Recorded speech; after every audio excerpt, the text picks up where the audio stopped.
Hello বন্ধুরা, তোমরা সবাই কেমন আছো? আশা করছি ভালো আছো, আর তোমাদের ভালোবাসায় আমিও অনেকটা ভালো আছি। তো সবাইকে শুভ দুপুরের শুভেচ্ছা জানিয়ে আজকের এই ব্লগ ভিডিওটা শুরু করলাম। তো এটা হচ্ছে সকালকার ভিডিও। সকালে দেখো একদিকে চা বসিয়ে দিয়েছিলাম আর একদিকে সেই কালকেকার ঘুগনি গরম হতে দিয়েছিলাম।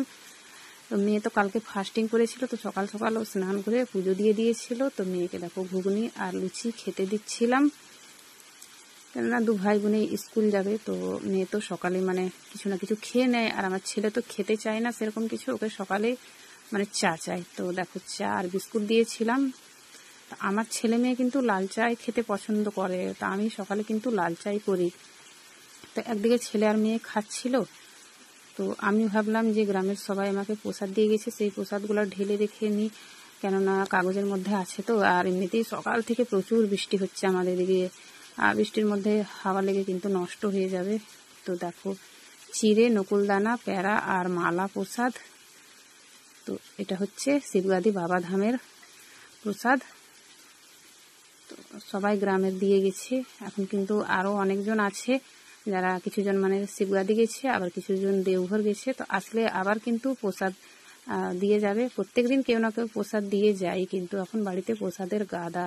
তো দেখো একজন সিঁদুর দিয়েছে, তো সিঁদুরটা সিঁদুরের সঙ্গে মিশিয়ে আর পরবো। তো বাড়িতে বসে বসেই দেখো ভোলা বাবার প্রসাদ পেয়ে যাচ্ছি, এটাই সৌভাগ্য অনেক। আমরাও প্রত্যেক বছর যাই, কিন্তু 2 বছর থেকে আর যাওয়া হচ্ছে না, ও বাড়িতে নেই। তো তার জন্য আর গ্রামের সবাই যায়, যদি ইচ্ছা করলে যেতে পারি, কিন্তু আমি যাই না। আমার প্রেশারের সমস্যা, 2টো বাচ্চা নিয়ে এই গরমের মধ্যে না যাওয়াটাই বেটার হবে। তো বাবা ভোলা চাইলে অবশ্যই কোনোদিন আবার যাওয়ার সুযোগ পাবো। তো বন্ধুরা সবাই মিলে বাবা ভোলার প্রসাদ গ্রহণ করে নিও আর বলো হর হর মহাদেব। তো তারপর এদিকে দেখো ছেলের চা খাওয়া হয়ে গেছিল, তো ছেলেকে স্কুলের জন্য রেডি করে দিচ্ছিলাম। তো বেশিরভাগ আমার মেয়ে ওকে রেডি করে, কেননা সকালবেলায় আমি কাজে ব্যস্ত থাকি, তো রেডি করে নিয়ে চলে যাই। তো কোনোদিন আমিও করে দিই। তো সকাল থেকে তো বৃষ্টি, তার জন্য 2 ভাই বোনের ভাবনা লেগে গেছিল যে কি করে স্কুল যাবে। তো বৃষ্টি হোক আর যাই হোক যেতে তো হবে। তো মেয়ে নিচে বসে বসে খাচ্ছিল আর মোবাইল দেখছিল। তো ছেলেকে দেখো একবার এদিকে উকি মারছে, একবার ওইদিকে উকি মারছে মোবাইল দেখার জন্য। তো এমনিতে কালকেই কিন্তু স্কুল যাওয়া হয়নি, মেয়ে উপোস করেছিল। তো মেয়ে না গেলে ছেলেও যেতে চায় না, আর স্কুল আবার বন্ধ করলে তখন মাস্টারের কাছে বকা খেতে হবে। হেডমাস্টার মশাই বাড়িতে ফোন করবে কেন আসছে না, তার জন্য যেতে তো হবেই। স্কুল খুব একটা দূরে নেই, কিন্তু বৃষ্টির দিন বলে একটু যেতে অসুবিধা হয়। গ্রামের রাস্তাঘাট তো শুধু কাদা। তো ছেলে তো সেরকম কিছু খায় না, তার জন্য ছেলের জন্য দেখো টিফিন দিতে হয় কিছু না কিছু।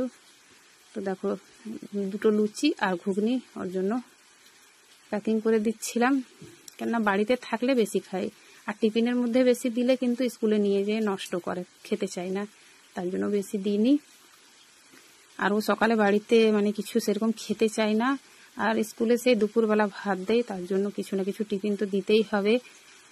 আর বাড়ি আসতে তো দেয় টিফিনের সময়, কিন্তু বৃষ্টির দিন ওই জন্য আমি আসতে বারণ করি, পড়ে টড়ে গেলে আবার কাদার মধ্যে অসুবিধা। তো দেখো ছেলের টিফিন ভরে আর ব্যাগের মধ্যে ভরে দিচ্ছিলাম। তো তারপর তো দুজন স্কুল চলে গেছিল, আর তারপর এদিকে আমার আবার বাড়ির সমস্ত কাজ, তারপর দোকান, সবকিছু তো আমাকে একাই সামলাতে হবে। তো বন্ধুরা তোমাদেরকে আমার এই আজকের ছোট্ট ব্লগ ভিডিওটা কেমন লাগলো জানিয়ে দিবে, আর ভালো লাগলে লাইক কমেন্ট করে পাশে থেকো। Bye bye.